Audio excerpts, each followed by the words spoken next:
Okay, so let's get started, shall we? We are going to be talking about how you guys are engaging with your teams digitally, kind of how you're working with your teams, how you're communicating, what tools you've got in place. But before we jump into that, let's just kind of talk about Linz, Justin, what are you guys seeing happening in your markets right now? Ladies first. Justin, you can go first. Okay, fine. Cordial people. Yeah. Well, so bonus news, I got a showing on a listing this morning that I haven't had in a couple of weeks, so that's great news. Nice. So I sent out an email to my clients this week. I've got 3 listings on the books right now, and it basically, it really has, the numbers have kind of shown, in my opinion, of course, only, that the amount of showings, the amount of listings, the amount of offers and sales have sort of bottomed out. And I think Broker Bay kind of helped us kind of get our head around that in their videos that they've shown as well. But when I was looking at kind of how many houses have listed, how many houses have sold, we kind of hit the bottom number where it started to actually get a little better. We had more sales last week than we did the week before that.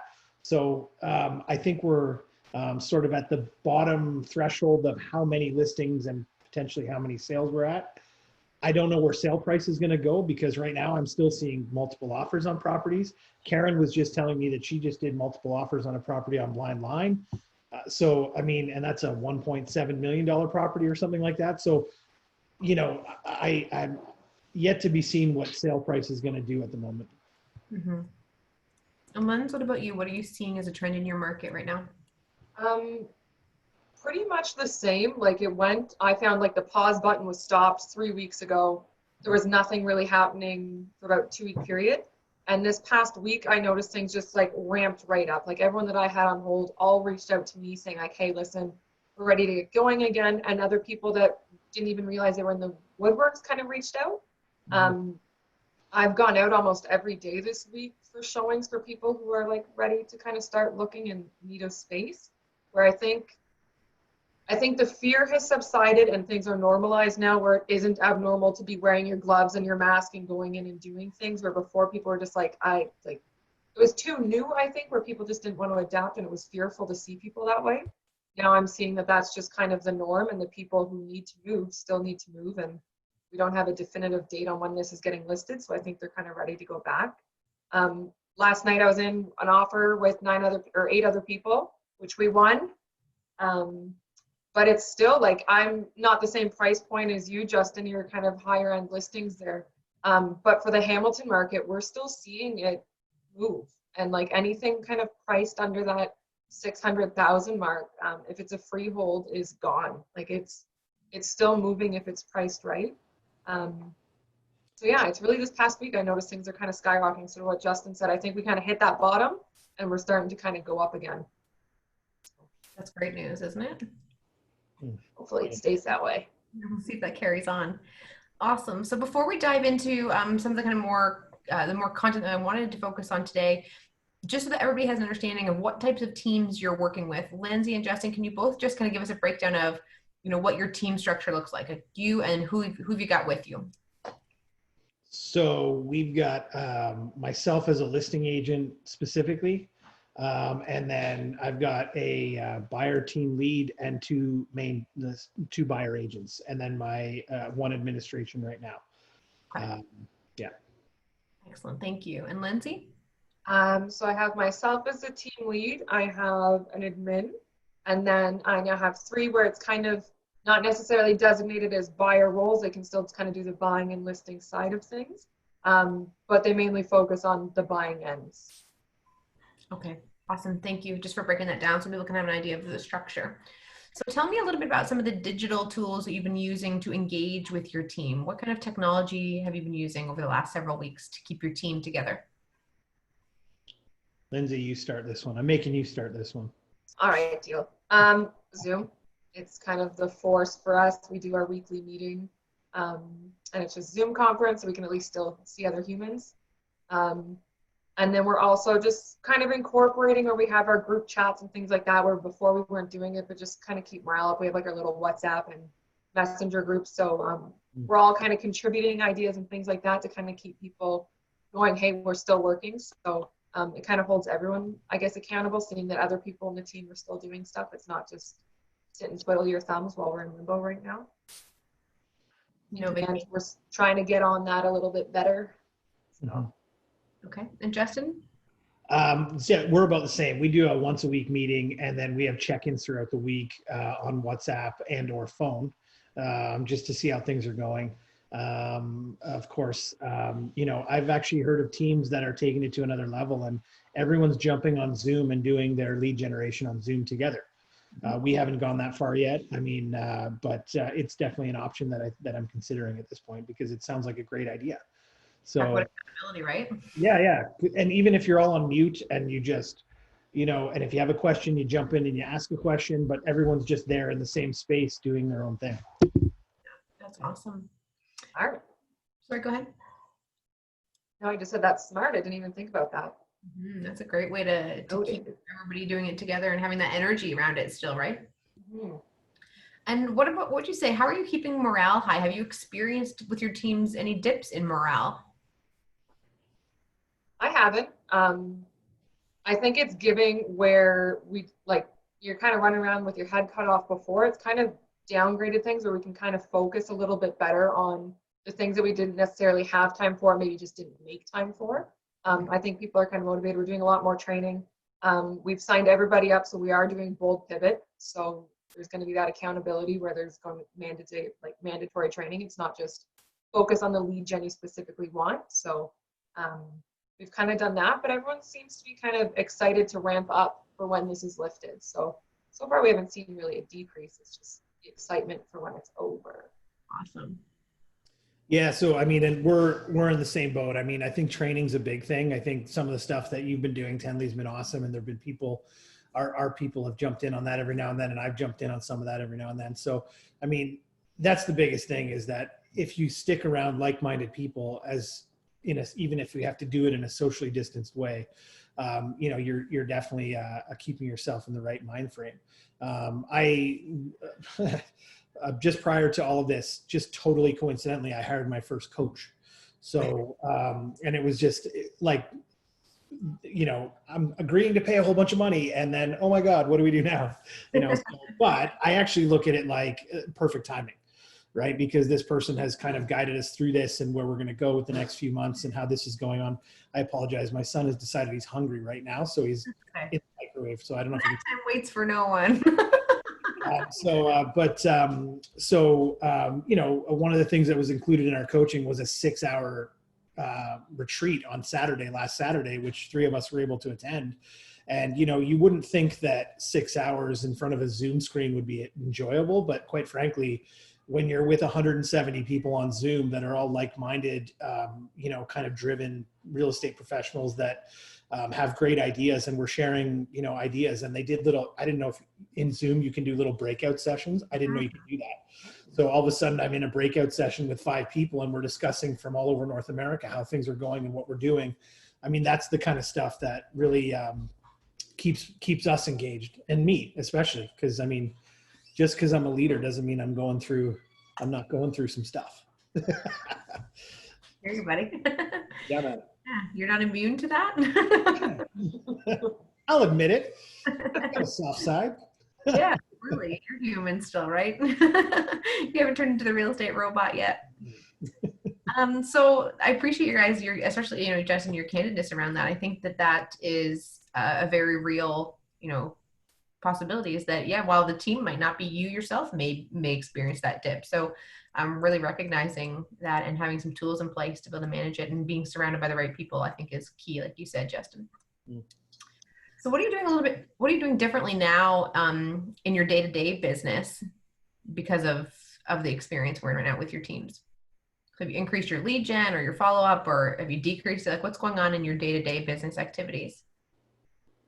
More follow-up for sure for me. I know it's the people that were kind of on the back burner. It's an excuse. Everyone has time in their home to kind of touch base and kind of let them know what's going on, where it's like, if we're not scared, you shouldn't be scared, because I think the media is doing just a wonderful job making everyone go insane. So it's laying out what the actual facts are and what we're seeing being in the industry, rather than listening to, hey, the news just said everything's plummeting when it's not. haven't really done much for lead gen, but it's tapping into your database of people you already know, I think is really key right now. I know for us, that's how, well, at least for myself, most of my business is my database and repeat referrals. So it's talking to them and still knowing that, hey, we're still working and there's still opportunities out there. Yeah, and I'm the same. And the good point there in that, you know, you're not calling every day going, hey, you want to buy or sell a house, to random cold call people. It's just not feasible right now. But at the same time, you know, warm calls to your database are important. So everyone's on top of that. We've shifted a lot of our focus to Facebook. I've spent the last 3 days building out some pretty extensive lead funnel capture stuff that is coming. So, I mean, this is the time to be building out the stuff that you are going to be using in future to make yourself successful and executing on those things, because we have more time to do it. I mean, I haven't left my house since last Friday, which is unusual. Even during, like, even just for me to pop out, I was doing that before to go, hey, I need to go to the store or whatever and drive around for half an hour, you know, but I haven't done that since last Friday. I've been in here working, you know, building out what we're putting together so that I can, keep so one of the ways to keep my team engaged is to continue to provide leads for them. I know that sounds, you know, you don't want to be handing out leads all the time, but at the same time, there is an expectation of that to some extent. So, you know, you certainly want to be in a position where you're creating opportunity for them that way too, because it keeps them happy in a way. 100%.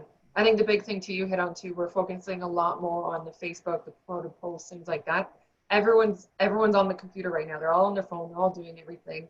If you have listings, I think it's a great opportunity to do a lot of promoted posts and get the visibility out there.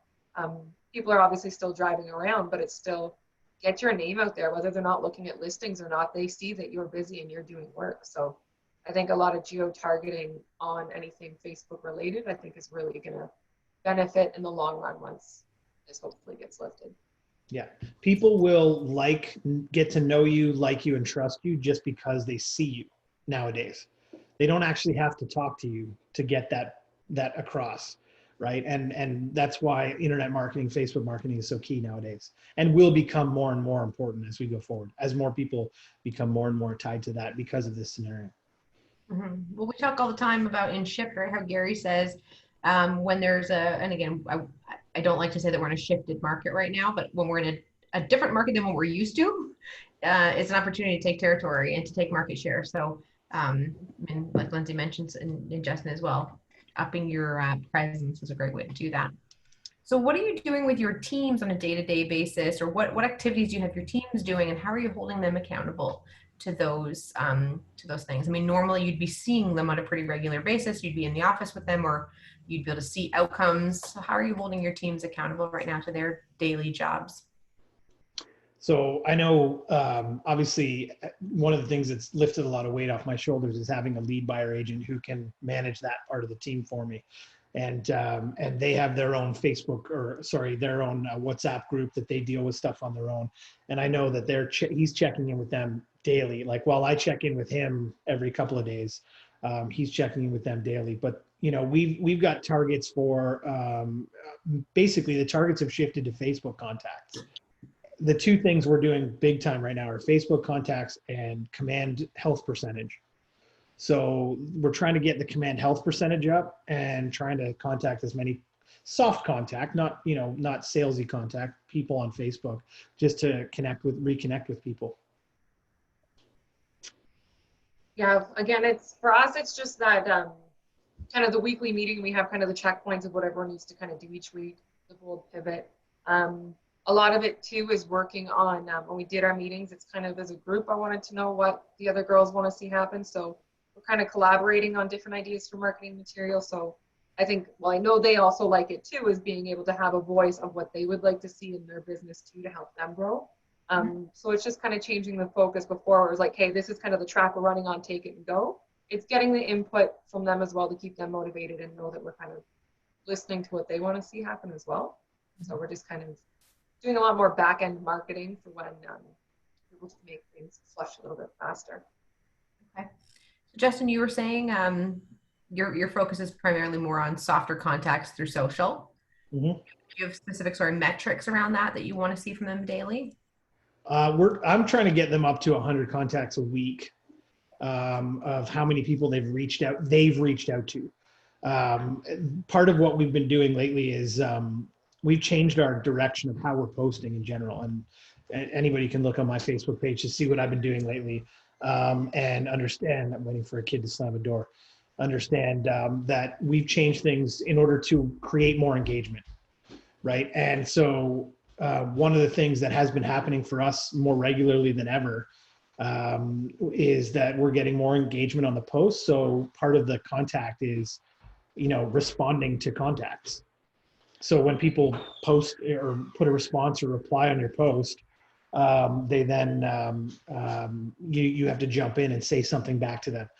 Nothing fake or stupid, like genuinely look into who they are, what they're doing, and have a conversation, and so the metric for us is 100 contacts, and then follow up with every single person that puts a comment on any one of your posts. Awesome. And so how were you doing this before? How are you tracking or holding them accountable to those things? And has it had to change because of current circumstances? Well, before for us, it was a lot of phone call, email stuff that was just different. It was different, Right. So I think for now, like the reality is that, there's, I don't know how many billion people on Facebook now. So, I mean, it's the main source of activity. And you can easily say to me, oh, well, you're going to miss out on other business, but I don't care. The other business is irrelevant if I can get enough business from one source. So, at this point, as I said, most people have engaged with Facebook more than they ever have, because they've got nothing better to do. So, as soon as a message pops up, boom, they're like, oh my God, oh, I got to touch that. Oh yeah, because they have no other communication with other people. So, in contact, wait a second. Yeah. Someone responded to me? What? My spouse? I get to talk to somebody else? Yeah, that's right. That's right. So awesome. I appreciate sharing that. And what is something that you've started doing in the last several weeks because of COVID and being in quarantine or isolation, whatever you want to call it, that you'll continue to do after it's over? Actually be systemized. I was just kind of like running with that, but now it's like, okay, we have time to get this in place and realize how it should have done that so much longer ago. But it's just kind of like sticking to the guns of like, here's what we should be doing on a weekly basis. We have time and implement those now. So when things do get really busy again, it's already a habit. So what specifically, Linz? So for ours, it was just getting back to basics. So literally it was house anniversary cards, the birthdays, touching base with people that were past clients. Like my sole focus right now, it's not necessarily the new contacts, but managing that database of people that I already have.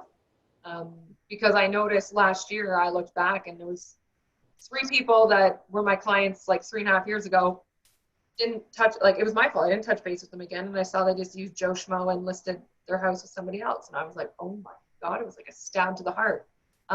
But that was on me, and it was realizing that I never followed up with them after, and it fell through the cracks, and making sure that doesn't again. So I think it's just it's literally just been a get back to basics. Awesome. Very grassroots. Justin, yourself? Yeah. So we implemented, so we knew it was there, but we were having technical issues with the Command Facebook advertising platform. And so we were able to implement it last week. And it has been, compared to what we were doing before, I would say it's probably I would almost say a 2,000% increase on what we were doing prior. And we were doing Facebook marketing through a third-party company that we paid a lot more money to as well, probably 3/4 more. Wow.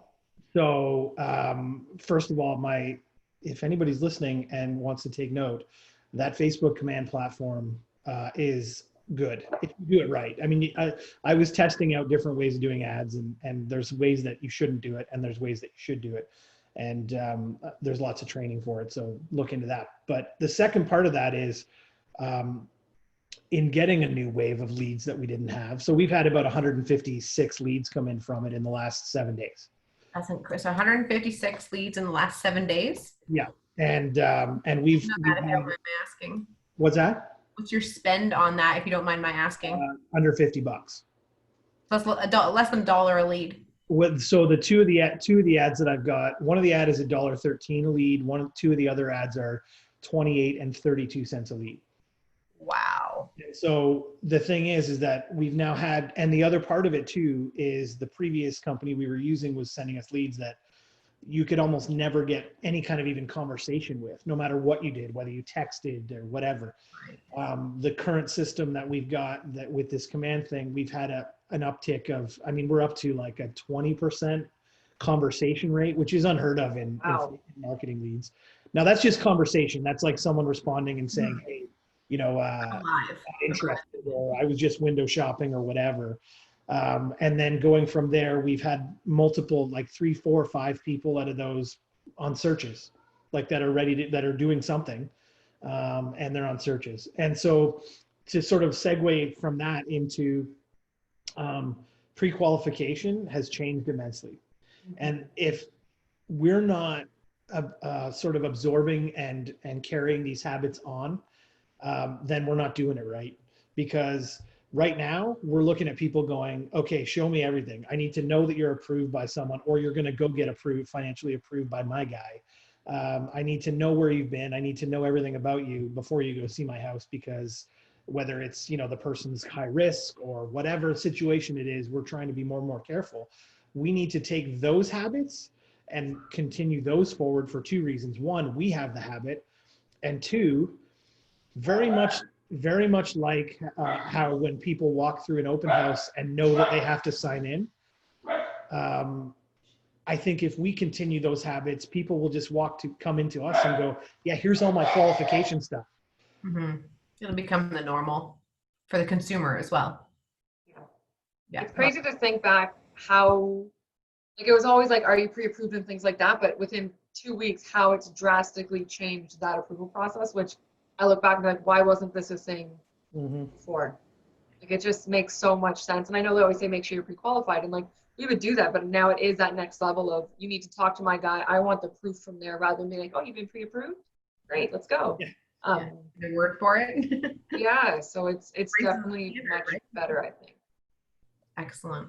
Is there anything else that you've started doing in the last several weeks because of COVID that you believe you will carry forward in engagement with your teams?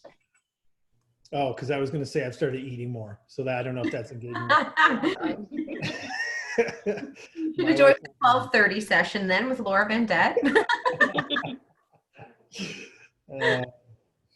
How you're interacting with your teams? What have you started to do that you'll carry forward? Well, I think more than ever, like, we have to be so understanding of people's overall mindset, right? I mean, it's one thing to sit in an office all day and be together to be able to keep each other motivated. But this is so different than anything we've ever experienced. I mean, I've been in it 15 years, and even SARS and everything else, we never really had this, never had this.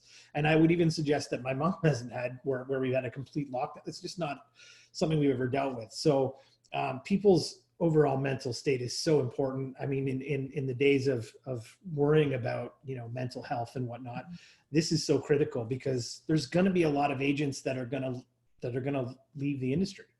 And so your team could be thinking that way too.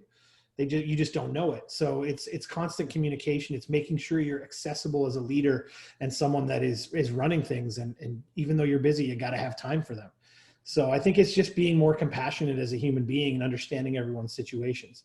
You can't just listen. It's not heavy-handed hammer like time. It's kind of boosting people up time.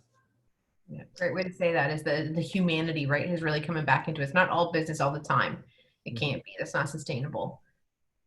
Yeah, for sure. I know for ours, like, we don't have an office space. So we've always kind of just worked in our own little segments and touch base. To be honest, we didn't do our mandatory Zoom meetings before. So I know this is something we'll carry on before. Before, it'd be every few weeks we'd get together, have a lunch, kind of run business back and forth to each other. So that, I think, is really great for everybody. And it's that we talk on the phone so much more with everybody now. And it is just that, like, most of them are at home with their kids. They're having to teach now too. They're doing so much where it can't just be real estate for them either.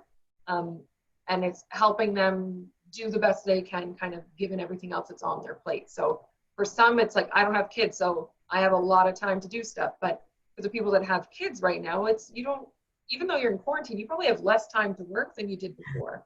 So it's recognizing that too. So a whole bunch of new jobs added to the plate, right? mm-hmm. Yeah, awesome. I appreciate that. Okay, so I'm going to ask a question, and we're kind of right on track for timing. I know that the Zoom fatigue is a real thing.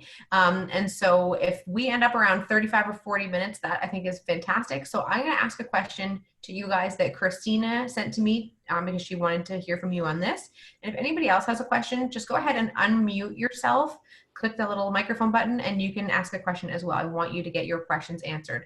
So Christina said this: what are you doing digitally to sustain your current business and obtain new business? Facebook. We're getting a lot more engagement even on our just sold, things like that. And just, I think putting it out there so the world can see that you are still doing business. Anything that you can post, I think if you have current listings, buys, sells, even doing the, I have a buyer looking for this, who do you know? Like getting back to those basic posts on community pages and things like that, I think are really important. So for us, it's just same thing. It's just a lot of Facebook. Yeah, and I'm on the same boat. I mean, so again, it's not about selling; it's about being present in a lot of ways. Even out there, to as much as it is being present to your team, it's being present to the community.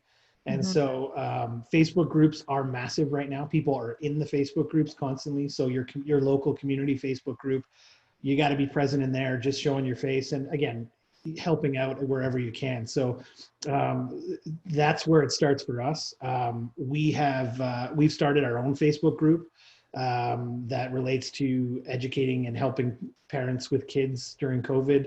And so we've got almost 200 people in it that, and we've engaged conversation with all of them. And you could, if you live in an apartment building, you could start a Facebook group for your apartment if one hasn't been started already. Just creating community on Facebook is huge. And the second thing we're really working hard towards right now, which, is something that, so we're building lead funnels basically right now is what I'm doing. And don't ask me how or why, because my wife and other smart people are doing it for me because I don't have the technology and know how to do it. But basically we're building a structure of lead funnels so that, as we go along, we'll continue to build these relationships without people even realizing we're building these relationships with them. And then they're going to click the learn more. So if you've ever seen someone like Ty Lopez or any of these guys that market online and you get interested in something they've said and you follow those clicks all the way down to something where they ask you to buy something, those kind of things is what we're kind of building out right now in order to create more lead sources for us. Fantastic. So you both have talked a lot about Facebook, and I know that, generationally, some of us have kind of moved away from Facebook over the last several years and into Insta. And that's kind of where we've lived for the last few years, but it sounds like you guys have kind of gone back into the Facebook world. They're synonymous to me. Do like Instagram, like, I don't know for ours, but our Instagram is also linked to the business page. So it kind of automatically loops everything together. So it's just as much on there. And then Erica's way better than it than me, but doing like the Facebook stories and or the Instagram stories and getting the interaction that way. I find works a lot, but yeah, we are doing a lot of Instagram too. But I found interaction on Facebook has gone up so much more than what it was 3 months ago. Mm-hmm. I had a 2,000% increase, more than 2,000% increase in engagement on my Facebook business page in the last week. Amazing. And that's just based on, how things are going out there. Sorry, I'm just telling my son to be quiet. Okay, this is our new reality. If They there's just a don't know how dog, to shut a door quietly. That's all. it's all right.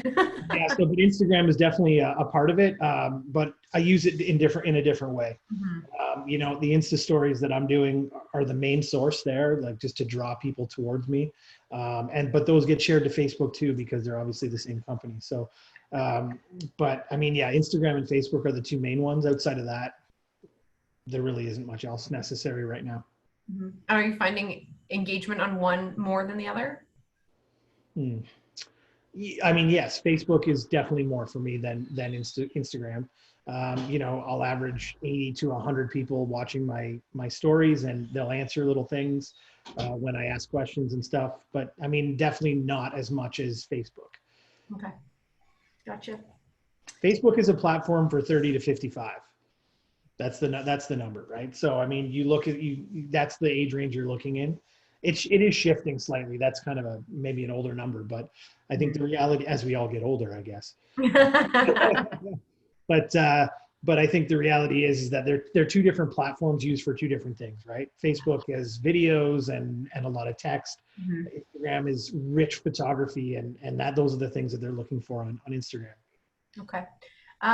Thanks. That was kind of a bit of a deviation. I was just curious on your thoughts on those things. Does anybody else have questions for Justin or Lindsay about engagement with teams, engagement in their business through the kind of digital space now? Christina, did that answer your question about how they're sustaining their current business and obtaining new? Yes. I think so.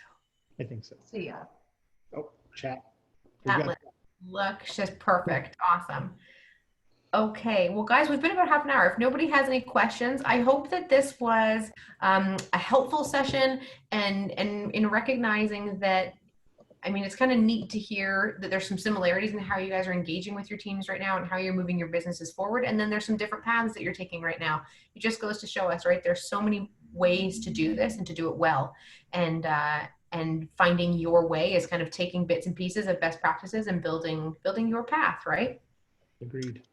Amazing. Well, thank you both so much for your time. I really appreciate you. I'm honored to be in business with you. And thank you so much to all of our guests who have joined in with us today. Oh, wait, we got a chat. Hang on. Is it a question? I loved hearing from you. Loved hearing that your Facebook is a great way to engage potential clients. Awesome. Thanks, Laura, for sharing that. Okay, gang. Well, on that note, have an amazing rest of your Thursday. Thank you for being here today. And everybody stay healthy and stay safe. And if you're going to go show homes and work in your business, wear gloves and a mask. That's all I ask of you. All right. Be well, everybody. Thank you guys both so much. Bye. Have an amazing day.